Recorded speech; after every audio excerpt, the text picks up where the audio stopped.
Hello and welcome back to my channel. This is part 4 of the story of the O'Brien family, and we're about to talk about a very famous figure, one who I think ranks alongside Brian Boru, the very top echelon of the O'Brien family. So stay tuned to hear a little bit more about Donal Mor O'Brien. So hello and welcome to a very sunny summer's day in County Clare in Northern Ireland. I'm Rua Butler. I write novels about the 12th century and the Norman invasion of Ireland. My first book is Swordland. It deals with the Norman invasion of 1169, and the other two are about 1170, the following year, and hopefully there will be a few more. They're out by Headline Accent, so do check out the description below to check out my 3 novels. Cheers! We pick up the story of the O'Brien family in 1169. A year before, in 1168, Donal O'Brien had succeeded his brother Murtagh as King of Thomond, that is North Munster.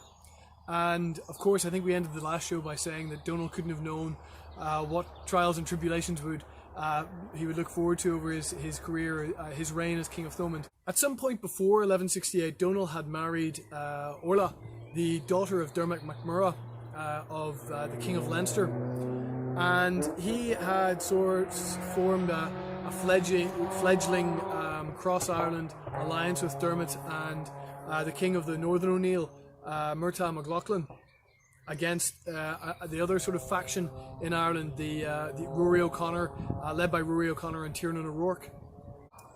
As we've heard in the last episode, Dermot MacMurrough was part of a faction which was part of the ruling faction of the day. He was a second member of that ruling faction, with the High King being the King of the Northern O'Neill, Murtagh MacLachlan. And Murtagh's death left Dermot MacMurrough really high and dry, and basically standing alone against the might of Rory O'Connor of Connaught. And Rory and his great ally Tiernan O'Rourke swooped down from the west into Leinster, and actually drove Dermot into exile.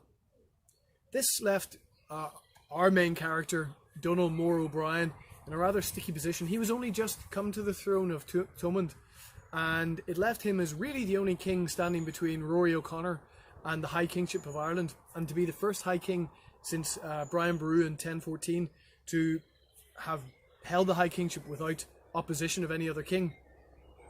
Sensibly, given Dermot MacMurrough, Donal's father-in-law, given that he had been driven into exile, Donal submitted, and Ireland from between 1166 and 1169 was a largely peaceful place. Rory O'Connor was without equal in the island, and it was a rather different place to the century before it. But of course this was Ireland, and therefore peace wouldn't last. Dermot MacMurrough, having been driven out of Ireland, went to the court of King Henry II of England, who was at the time in Poitiers in France, where he held really great lands. And he came up with a deal with Henry that in return for accepting Henry as his overlord, Dermot would be able to go back to England and basically find mercenaries from amongst Henry's barons to accompany him from England and Wales back into Ireland to help him retake the kingship of Leinster. And very quickly, without going into too much detail, 2 of the men that he who agreed to accompany Dermot back to Ireland from Wales, one was called Richard de Clare, who was Earl of Stragueil, or Lord of Stragueil, which is modern day Chepstow. He's better known to history as Strongbow, but not in his lifetime. And another man called Robert Fitzstephen, who we'll mostly look at today. Robert Fitzstephen was the constable of Cardigan. In those days it was called Abertuvie, and he was half Welsh, half Norman knight from the frontier, very well interconnected, a large number of half-brothers and cousins and nephews who all thought they would try their luck in Ireland, where Dermot had promised them a large estates in return for their help in retaking the kingship of Leinster. Robert's story actually he's the main protagonist in my book Swordland, so do check out the description to find out a bit more about that. In any event, on the 1st of May 1169, Robert Fitzstephen landed at Bannow Bay in South County Wexford, and he set up camp there. Very quickly he was joined by Dermot MacMurrough and his army of around 1,000, and they marched on the Viking city of Wexford, taking that after a 3-day siege. So by the beginning of 1170, Dermot MacMurrough was back in his throne as King of Leinster, and Robert Fitzstephen was relatively secure in Wexford as Lord of Wexford, with his brother Maurice Fitzgerald having come to reinforce him. Donal O'Brien, having lived under the kind of the tribute and submission to Rory O'Connor, called to his father-in-law Dermot and asked for his help in throwing off the shackles of Connaught. Dermot didn't go himself, but instead he sent Robert Fitzstephen to Thomond to help Donal Mor O'Brien in the early months of 1170. And as it turns out, they were very, very successful, even if memory serves, chasing Rory O'Connor out of Thomond and back into Connaught. We're going to fast forward a wee bit now in the story of the Normans and Donal Mor O'Brien's place in it. Needless to say, the success of Robert Fitzstephen in claiming Wexford quickly led to Richard de Clare, that strongbow, crossing from Wales in the early months of 1170, and he quickly took Waterford, which had of course been an O'Brien city for much of its the last century, and then going north to take Dublin. Now that story is also told in my books Lord of the Sea Castle and the Earl Strongbow, so I'll leave the details to anybody who wants to go and read them there. Now, putting yourself in Donal Mor O'Brien's shoes, he must have thought he was on the winning side at this stage of the conflict, given that he was Dermot MacMurrough's son-in-law, and Strongbow, having landed in Ireland, had married another of Dermot's daughters, Aoife. But things started to get a little bit sticky in 1171. There was Dermot MacMurrough died, and Richard de Clare, Strongbow, claimed the kingship of Leinster, which proved to be a great disaster and almost brought about the end of Norman rule in Ireland.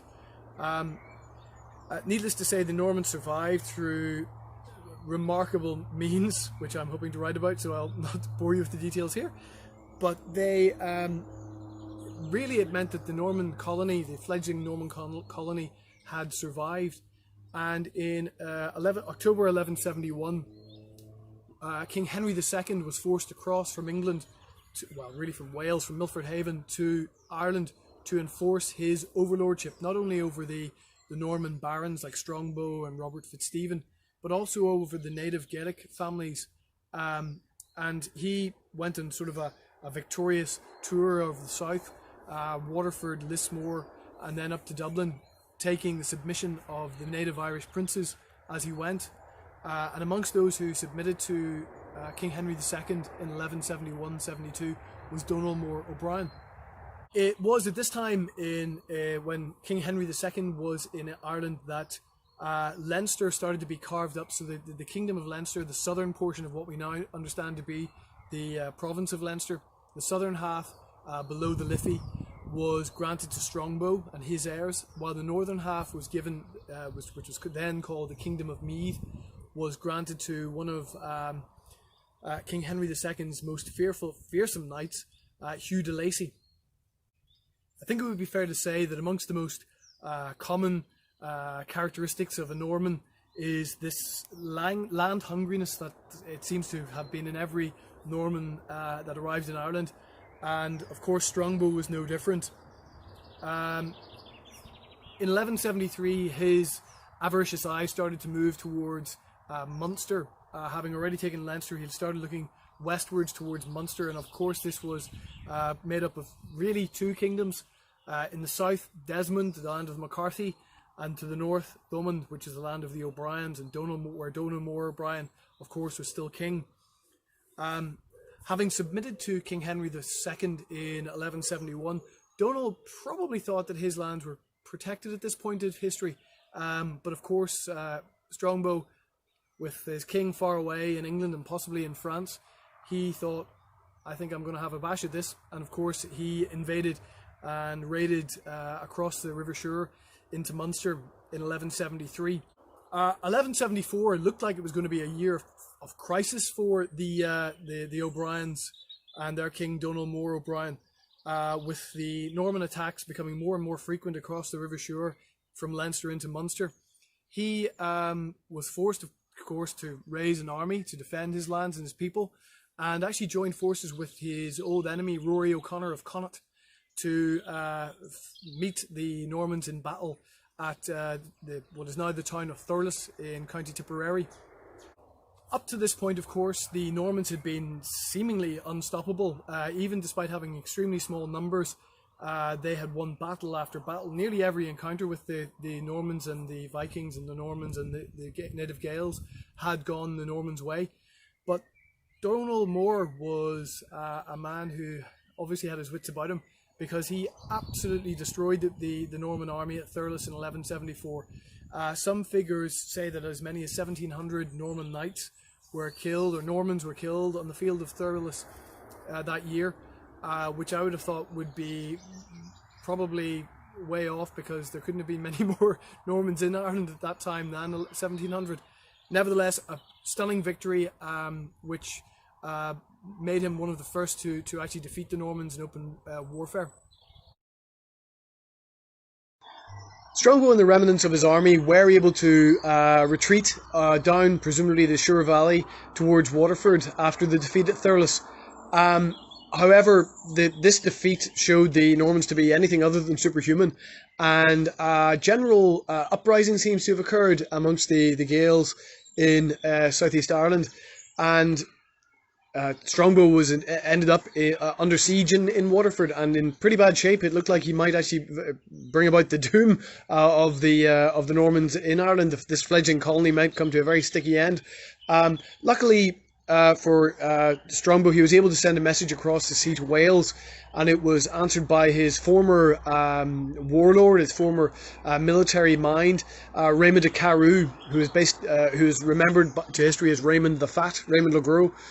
And he crossed back to Wales on the promise that he would be married to Strongbow's sister, Basilia, and he managed to raise the siege and save the Norman army and future in Ireland. As a reward for rescuing Strongbow from Waterford in 1174, Raymond was granted marriage to Strongbow's sister, and he was also given back a position he had held for a couple of years, had held a couple of years before these events.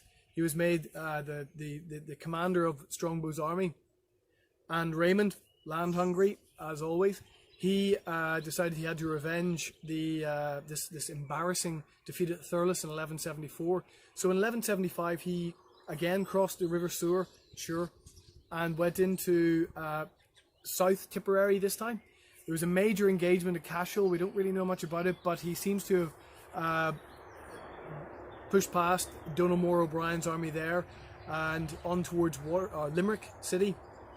Now, Limerick had been in O'Brien hands, had been the capital really of O'Brien power since at least 977, and now approaching his 200th year in O'Brien hands, Donal Mor didn't want to be the man to hand it over to these invading Normans. So he actually burned Limerick to the ground as in front of the advancing Normans under Raymond de Carew in 1175. Despite this, the Normans took up residence in what was left of Limerick. Obviously, it was an island in the middle of the Shannon River. They possibly fortified it, but it was actually a death of one man that made them withdraw from Limerick in 1176, because that year Richard de Clare, the man we remember as Strongbow, was killed by what seems to have been an infection in his foot. This led to some sort of petty infighting amongst the Normans and Strongbow's close family, and Raymond had to pull out the army to return to Leinster to make sure that he and his wife Basilia were not going to be left out of the spoils of Strongbow's conquest.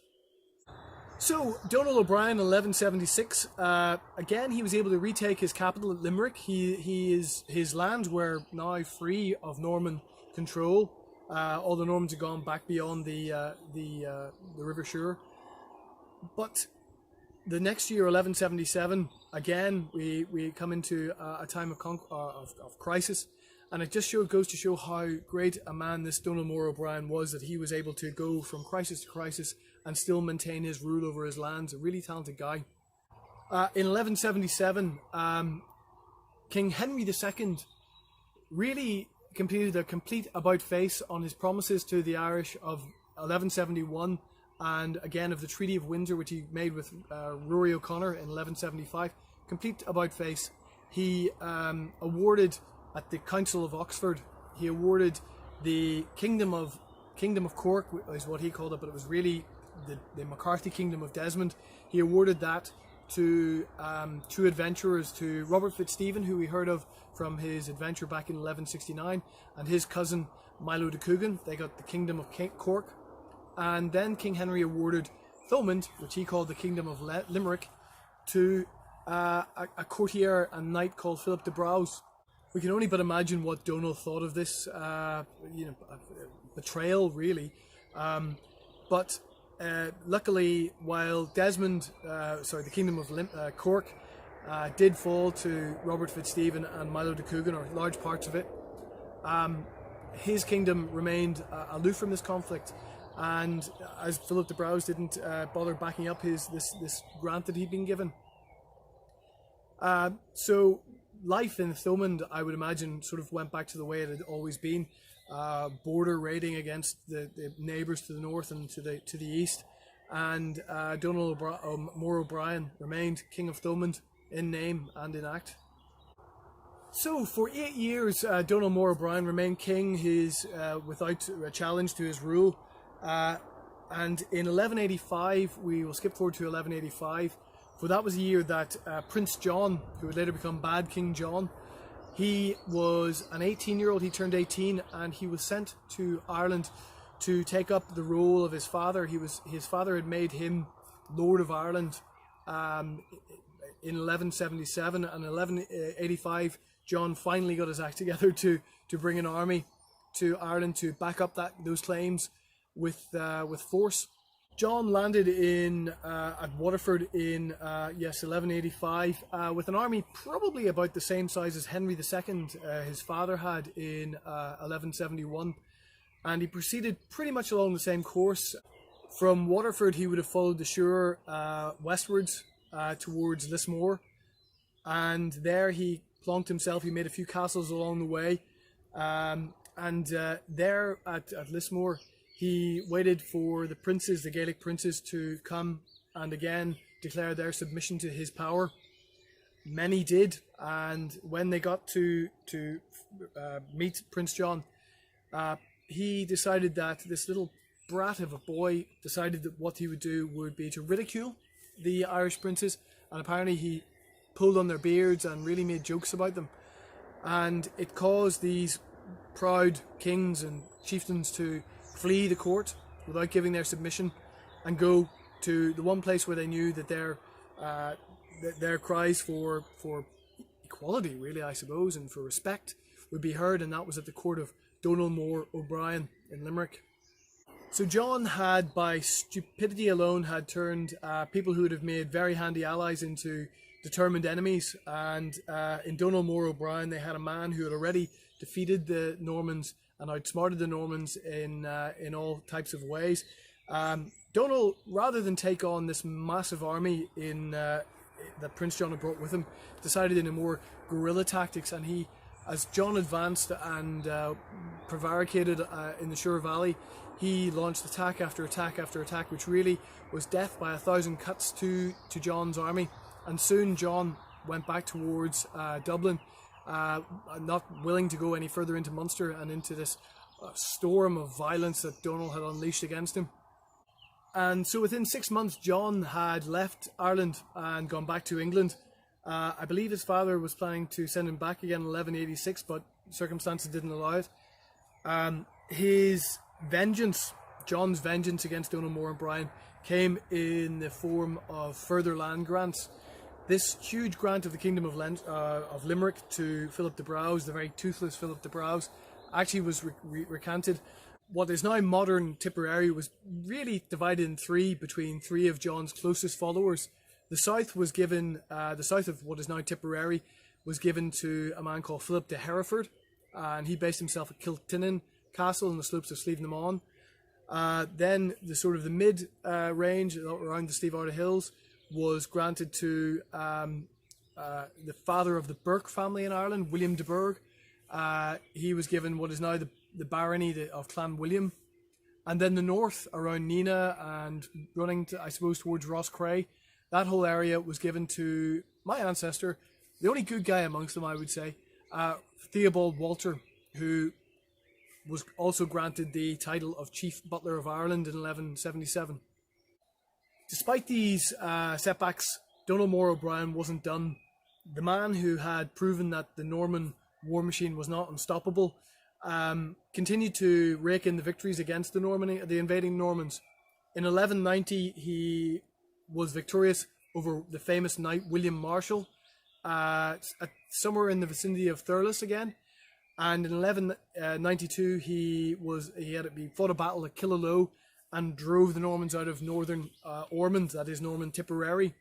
In my opinion, Donal Mor O'Brien faced more problems and threats against his kingship than any other king of Thomond had in their lifetime.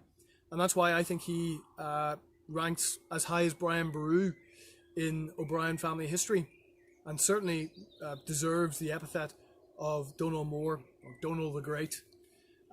He died in 1194 and was succeeded by his son, and it's Donal Mor O'Brien's descendants that will follow in the next part of the story. So stay tuned for that, and if you can, make sure to share, subscribe, and keep tuned in to listen to more about the Norman invasion of the 12th century. Cheers.